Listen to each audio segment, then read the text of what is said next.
dampers, you know, I think a lot of people wind up with dampers in their home for zoning systems, and they never really understand that there are huge differences in dampers. This is our Super Duty damper, our most popular damper, with a true Belimo commercial grade actuator, Belimo being one of the leading manufacturers of commercial damper motors. When we say commercial, it's sitting on a half-inch drive shaft. It's riding on Retrozone hardware set in bronze bushes. You can see the size of the shaft coming out the other side, and it is a very thick sheet metal that you can see while I'm pushing very hard, it's barely flexing at all. These are tough dampers, and we sell these for about the same price as what we call residential grade dampers. The way we do that, we build the entire damper here. We do not go through wholesale distribution. We don't have reps. All the normal ways that the cost of a damper keeps going up and up and up and up. Sometimes we hear of consumers paying perhaps $250 for a damper that we sell at the consumer level for $99. 5-year warranty on it. It's the best deal in America on dampers, and again, that's because we go direct. Now, give you an idea, this is an old Interstat damper, which is comparable, and I'm using an Interstat damper because they're no longer in business and don't want to hurt anybody's feelings on this, but this is very typical. This is a Synchron, what's called a Synchron motor. It is a spring return damper. This is about the cheapest way to possibly build a damper. If you could look in here, the reason this is in the junk pile is because it's broken. It actually has plastic bushings, plastic and nylon bushings. There are no bronze bushings.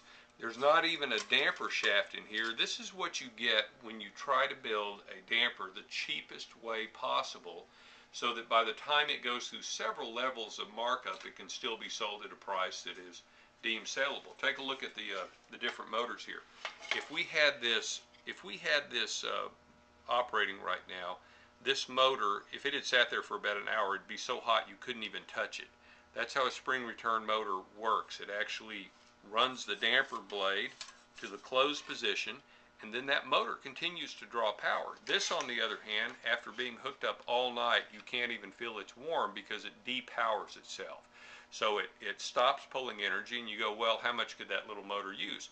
If you have 5 or 6 of them in a house, it can use certainly some energy, but the bigger factor is the durability of the motor. Obviously, a motor like this that's sitting there cooking in a 130-degree attic, that damper motor temperature can hit 150, 160 degrees. That's why we replace a lot of damper motors like that, and that's why it's important to use what we call a 3-wire damper that powers itself open, powers itself closed, but then doesn't pull power.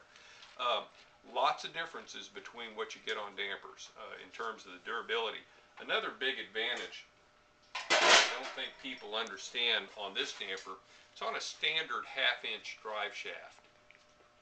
And what that really means is, if a new system comes out 5 years from now, this motor comes right off. You unbolt 2 screws, and you can put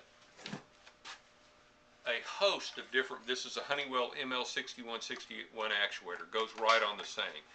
In other words, this is a universal commercial setup. Will take virtually any damper